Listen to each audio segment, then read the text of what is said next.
Obra tremenda, jovem curado de cisto renal, Congregação Cristã no Brasil. Era uma tarde de sábado, o sol brilhava forte sobre a pequena cidade do interior de São Paulo, onde a Congregação Cristã no Brasil se reunia para mais um culto de oração. O irmão José Carlos, um jovem de 25 anos, filho de irmãos fiéis e criado nos caminhos do Senhor desde a infância, sentou-se no banco da igreja com um peso no coração que não conseguia explicar. Há semanas ele vinha sentindo uma dor surda nas costas, perto da região dos rins, que às vezes se tornava tão aguda que o fazia dobrar-se de tanto incômodo. No início pensou que fosse apenas cansaço do trabalho na oficina mecânica onde laborava, mas com o passar dos dias a dor só aumentava. Naquela tarde, enquanto os irmãos cantavam os hinos de louvor, José Carlos tentava se concentrar nas letras, mas a dor latejava como se algo dentro dele estivesse sendo comprimido. Ele colocou a mão sobre o lado direito do corpo e pressionou levemente, sentindo um desconforto que o fez estremecer. Sua mãe, a irmã Maria que estava ao seu lado, notou sua expressão contorcida e sussurrou: "Filho, você não está bem. Precisamos orar por você." José Carlos apenas assentiu, envergonhado por sua fraqueza, mas sabendo que algo não estava certo. Na segunda-feira seguinte, a dor tornou-se insuportável. José Carlos acordou suando frio, com náuseas e uma sensação de queimação nas costas. Seu pai, o irmão Antônio, homem de poucas palavras mas de grande fé, olhou para ele com preocupação e disse: "Vamos ao médico, filho. Não é só cansado não." José Carlos resistiu no início, dizendo que ia passar, mas a insistência dos pais e a dor que não cessava o convenceram. No posto de saúde da cidade, o médico o examinou, pressionou seu abdômen e franziu a testa. "Você precisa fazer uns exames, rapaz. Isso não é normal." Os exames vieram rápido: ultrassom, exames de sangue, urina. Quando os resultados chegaram, o médico chamou José Carlos e seus pais para uma conversa séria. "Você tem um cisto renal bem grande no rim direito", explicou o médico, apontando para a imagem do ultrassom. "Ele está medindo cerca de 8 centímetros, e pela localização, pode estar comprimindo alguns vasos e causando essa dor intensa. Em casos como esse, a gente geralmente indica cirurgia para remover, porque pode haver complicações como infecção ou até ruptura." As palavras do médico ecoaram na mente de José Carlos como um trovão. Cirurgia? Ele nunca havia passado por algo assim. Sua mãe segurou sua mão com força, os olhos cheios de lágrimas, enquanto seu pai permaneceu em silêncio, mas seu rosto revelava a gravidade da situação. "Tem outro jeito, doutor?" perguntou José Carlos com a voz trêmula. O médico balançou a cabeça. "Podemos tentar observar por um tempo, mas com esse tamanho, a chance de melhorar sozinho é muito pequena. E se piorar, pode ser perigoso." Naquela noite a família se reuniu em casa para orar. José Carlos ajoelhou-se no chão da sala, com as mãos postas e o coração apertado. Seu pai colocou a mão sobre sua cabeça e começou a clamar a Deus em voz alta: "Senhor Jesus, tu que és o médico dos médicos, olha para o meu filho. Tu conheces o seu coração, sabes que ele é um servo teu desde pequeno. Não deixes que esse mal prevaleça sobre ele. Se é da tua vontade, cura-o, Senhor. Não permitas que ele passe pela faca dos homens. Fortalece a sua fé, dá-lhe paciência, e se for do teu agrado, opera um milagre em seu corpo." A voz do irmão Antônio quebrou no final, e José Carlos sentiu lágrimas escorrendo por seu rosto. Os dias seguintes foram de grande prova. José Carlos tentava trabalhar, mas a dor o impedia de se concentrar. Às vezes, durante o culto, ele se pegava distraído, pensando no que viria pela frente. A ideia de uma cirurgia o apavorava, as histórias de complicações, as cicatrizes, a recuperação longa. Ele não queria isso. Em uma noite de insônia, ele se levantou e foi até a sala, onde sua Bíblia estava sobre a mesa. Abriu ao acaso e seus olhos caíram em Salmos 34, 19. "Muitas são as aflições do justo, mas o Senhor o livra de todas." Aquelas palavras o confortaram por um momento, mas a dúvida ainda persistia: "Será que Deus vai me livrar desta, Senhor? Ou é a tua vontade que eu passe por isso?" No domingo seguinte, durante o culto da manhã, o irmão mais velho da congregação, um homem de barba branca e voz serena, fez um chamado para oração pelos enfermos. José Carlos levantou-se timidamente, apoiado por seu pai, e foi até a frente. Quando o irmão colocou as mãos sobre sua cabeça e começou a orar, José Carlos sentiu uma paz estranha invadir seu coração, apesar da dor física. "Pai Celestial", orou o irmão, "tu que saraste os enfermos quando estavas na terra, estende a tua mão misericordiosa sobre este jovem. Se for da tua vontade, remove este cisto do seu corpo, para que o teu nome seja glorificado." Dá-lhe força para suportar, se for o teu desígnio que ele passe por esta prova. Mas nós te pedimos, em nome de Jesus, que o livres deste mal. Após a oração, José Carlos voltou para seu lugar, e algo dentro dele mudou. Não era que a dor tivesse desaparecido. Ela ainda estava lá latejante, mas ele sentiu uma certeza de que Deus estava no controle. Sua mãe, ao seu lado, sussurrou: Filho, não desanime. Deus ouve as nossas orações. Ele não nos desampara. Na semana seguinte, José Carlos retornou ao médico para uma nova avaliação antes de marcar a cirurgia. O médico repetiu o ultrassom, e enquanto o aparelho deslizava sobre sua barriga, José Carlos orava em silêncio: Senhor, se for da tua vontade, mostra o teu poder aqui. O médico ficou em silêncio por um longo momento, então virou-se para ele com uma expressão de espanto. Isso é muito estranho, disse, olhando para a tela. O cisto diminuiu. Muito. Ele estava com 8 centímetros, e agora está com menos de 3. Isso não é normal em tão pouco tempo. José Carlos quase não acreditou. Doutor, o senhor tem certeza? O médico confirmou, balançando a cabeça. Sim, tenho. Não sei como, mas ele regrediu. Vamos monitorar. Mas se continuar assim, talvez nem precise de cirurgia. José Carlos saiu do consultório com as pernas trêmulas. Sua mãe chorava de alegria e seu pai, com os olhos brilhantes, apenas disse: Deus é fiel. Nos dias que se seguiram, José Carlos continuou a ser examinado. A cada ultrassom, o cisto diminuía mais até que em menos de 2 meses, o médico declarou: não tem mais nada. Sumiu. Não há mais nenhum vestígio do cisto no seu rim. José Carlos não conseguia conter as lágrimas. Era um milagre. Um milagre que só Deus poderia ter operado. No culto de ação de graças, José Carlos subiu ao púlpito e contou tudo o que havia passado. Sua voz tremia de emoção enquanto descrevia as dores, as noites de angústia, as orações dos irmãos e a fidelidade de Deus.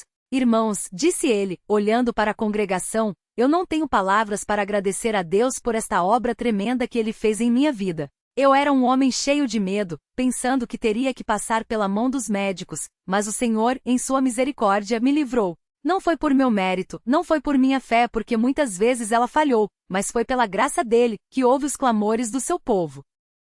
Seu pai, em pé ao seu lado, acrescentou: quando nós oramos, não sabemos como Deus vai responder, mas sabemos que ele ouve. E desta vez ele escolheu mostrar o seu poder de uma maneira que ninguém pode negar. Que este testemunho fortaleça a fé de cada um aqui presente, para que saibamos que mesmo nas provas mais difíceis, o Senhor está conosco. A congregação inteira se uniu em louvor. Hinos de gratidão foram entoados com voz forte, e muitos irmãos se aproximaram de José Carlos para abençoá-lo e agradecer a Deus por sua cura. Sua mãe, com lágrimas nos olhos, abraçou-o fortemente e disse: Filho, Deus te deu uma segunda chance.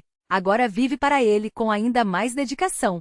José Carlos sabe que sua vida não é mais a mesma. Aquela prova o ensinou a confiar em Deus de uma maneira que nunca havia experimentado antes. Ele aprendeu que mesmo quando o medo bate à porta, a fé pode nos sustentar. E acima de tudo, ele entendeu que Deus não nos abandona nas horas mais escuras, pelo contrário, é nelas que ele muitas vezes se revela de maneira mais poderosa. Hoje José Carlos continua a servir a Deus com alegria, contando a todos o que o Senhor fez por ele. E cada vez que sente uma pontada de dor, porque afinal, o corpo ainda é frágil, ele sorri e lembra: o Senhor já me livrou uma vez. Ele pode fazer de novo. E essa certeza é suficiente para encher seu coração de gratidão, todos os dias de sua vida. Que este testemunho seja um encorajamento para todos os que passam por provas, para que confiem no Deus que opera maravilhas, mesmo quando tudo parece impossível. A Ele seja toda a glória pelo poder do seu nome santo. Amém. A vida de José Carlos depois daquele milagre tornou-se um livro aberto para todos que o rodeavam. Não era apenas a cura física que chamava a atenção, mas a transformação em seu coração. Antes ele era um jovem como tantos outros, cheio de sonhos, mas às vezes distraído nas coisas de Deus. O susto da doença o fez enxergar que a vida é um sopro, e que cada dia é uma oportunidade para servir ao Senhor com mais fervor. Agora ele não perdia um culto. Chegava cedo para ajudar a arrumar as cadeiras, ficava até tarde para limpar o salão, e nos dias de semana, visitava os irmãos mais idosos para ler a Bíblia com eles. Sua mãe, Dona Maria, via aquilo e só tinha uma palavra: glória a Deus. Ela mesma havia passado noites em claro, orando com as mãos trêmulas sobre a cabeça do filho, enquanto o marido, seu Antônio, clamava em voz baixa no quarto ao lado, pedindo misericórdia. Agora, eles viam o fruto daquelas orações. Um domingo, depois do culto da manhã, o irmão mais velho da congregação, Um homem de barba branca e voz serena chamou José Carlos para um canto. Colocou a mão em seu ombro e disse: Filho, você foi curado para um propósito. Não é só para você desfrutar da saúde, mas para que outros vejam e creiam. O Senhor te deu um testemunho vivo. Use-o. Aquelas palavras ecoaram no coração do jovem. Ele começou a entender que sua cura não era só para ele, mas para a glória de Deus. E assim, toda vez que havia um momento de testemunho nos cultos, ele se levantava com voz firme e contava como Deus o havia livrado. Não com palavras bonitas, mas com a simplicidade de quem viveu cada segundo daquele milagre. Uma tarde, enquanto José Carlos ajudava a distribuir folhetos na rua, encontrou um homem sentado num banco da praça, com o rosto marcado pela preocupação. O jovem sentiu um impulso no coração e se aproximou. O senhor parece estar passando por alguma coisa difícil. Posso orar pelo senhor? O homem, chamado Roberto, olhou para ele com surpresa. Você acha que oração resolve? José Carlos sorriu. Eu já estive no lugar do Senhor. Os médicos me deram poucas esperanças. Mas Deus me curou. Se ele fez por mim, pode fazer pelo Senhor também. Roberto então contou que sua filha estava internada com uma doença grave. Os médicos falavam em cirurgia de risco. José Carlos não hesitou. Pegou as mãos do homem e orou ali mesmo na praça com pessoas passando ao lado. Senhor Jesus, o mesmo Deus que me curou do cisto renal, que sarou minhas dores, que me deu uma nova chance, agora olha para esta filha do irmão Roberto. Tocai nela, Senhor. Dai força aos médicos, dai sabedoria, e se for da tua vontade, cura-a completamente. Em nome de Jesus, amém. Dias depois, Roberto apareceu na congregação. Com os olhos brilhantes, ele procurou José Carlos e abraçou-o forte. Ela está em casa. Os médicos não entendem, mas a inflamação baixou, os exames melhoraram. Eles disseram que foi uma reação inesperada. Mas eu sei que foi Deus. A notícia se espalhou e mais uma vez a congregação se encheu de louvor. Não era um milagre isolado. Era a confirmação de que Deus ouve, Deus age, e que Ele usa os seus servos, até mesmo um jovem que quase perdeu a esperança, para abençoar outros. Mas nem tudo eram rosas. Há pouco tempo, José Carlos sentiu uma dor aguda nas costas. O medo voltou. Será que voltou? Pensou. Foi ao médico, fez exames e o resultado veio. Uma pequena pedra nos rins, nada grave, mas que causava incômodo. Ele poderia ter se desesperado. Afinal, já não havia passado por tudo aquilo? Mas desta vez sua reação foi diferente. Ele se ajoelhou no quarto e orou. Pai, o Senhor já me mostrou que és poderoso. Se esta dor é para me lembrar de depender de ti, que assim seja. Mas se for da tua vontade, tira este incômodo. Não pelo meu bem, mas para que outros vejam que tu és fiel. No dia seguinte, a dor havia diminuído. Em uma semana, sumiu por completo. O médico, surpreso, disse que a pedra devia ter se dissolvido naturalmente. José Carlos sorriu e pensou, naturalmente? Não, doutor. Foi sobrenaturalmente.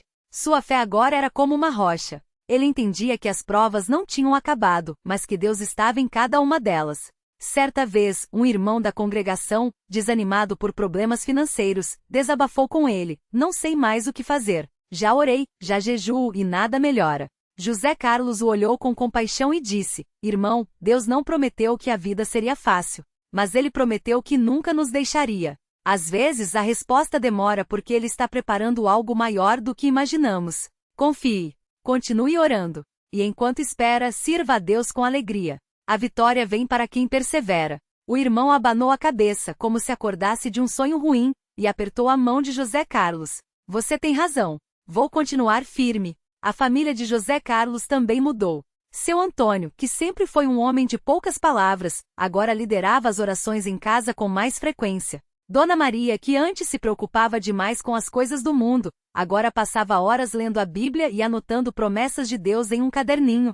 Até a irmã mais nova, Ana, que antes só ia à congregação por obrigação, agora cantava os hinos com entusiasmo e participava das classes bíblicas. A cura de José Carlos havia sido como uma semente jogada em terra fértil, frutificava em todos ao redor.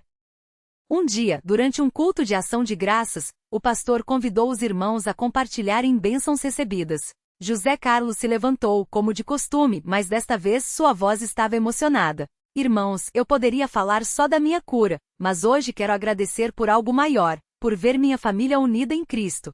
Minha mãe, meu pai, minha irmã, todos nós estamos servindo a Deus como nunca antes. Isso é muito mais valioso do que a saúde do meu corpo. Porque saúde a gente pode perder, mas a salvação é para sempre. Muitos irmãos choraram ao ouvir aquilo. Alguns se lembraram de famílias divididas, de filhos afastados da fé, e começaram a clamar a Deus por restauração. Após o culto, uma senhora idosa, Dona Clara, aproximou-se de José Carlos. Ela era viúva e vivia sozinha, mas sua fé era inabalável. Pegou suas mãos e disse: "Filho, você é jovem, mas Deus te deu uma sabedoria que muitos só alcançam depois de anos. Não pare. Continue falando de Jesus, porque este mundo está cheio de pessoas que precisam ouvir que há esperança." José Carlos abraçou-a e prometeu: "Enquanto Deus me der fôlego, eu não vou parar." E assim a vida dele se tornou um ciclo de gratidão e serviço. Ele não era perfeito, ainda tinha seus momentos de fraqueza, suas dúvidas, suas lutas, mas agora sabia a quem recorrer. Quando a tristeza batia, ele abria a Bíblia e lia salmos. Quando a tentação vinha, ele orava em voz alta, como se estivesse conversando com um amigo ao lado. Quando via alguém sofrendo, não oferecia palavras vazias, mas compartilhava o que Deus havia feito por ele. Porque no fundo, era isso que importava, não a cura em si, mas o Deus que cura. Não o milagre, mas o milagreiro. Hoje, anos depois daquele diagnóstico que abalou sua vida, José Carlos é um homem casado, com filhos e continua na mesma congregação. Sua esposa, que também é serva de Deus, muitas vezes o ouve contar a história da sua cura para os pequenos antes de dormirem. "Papai quase morreu, mas Jesus o salvou", dizem as crianças com olhos arregalados. E ele responde: "Isso mesmo, filhos. E ele pode salvar vocês também, todos os dias." Porque para José Carlos, a maior lição não foi a cura do corpo, mas a certeza de que em Cristo temos vida eterna. E isso nenhum médico pode dar. Só Deus. Que este testemunho chegue aos corações que precisam de esperança. Que aqueles que estão doentes clamem ao Senhor, não como última opção, mas como primeiro refúgio. Que os que estão sadios não se esqueçam de agradecer, porque a saúde é uma bênção que muitos imploram. E que todos nós, independentemente das circunstâncias, possamos dizer como o salmista: "Bendize, ó minha alma, ao Senhor, e não te esqueças de nenhum de seus benefícios. Ele é quem perdoa todas as tuas iniquidades e sara todas as tuas enfermidades." Salmo 103, 2, 3. A ele, somente a ele seja dada toda a honra, toda a glória e todo o louvor pelo que fez, pelo que faz e pelo que ainda há de fazer. Amém.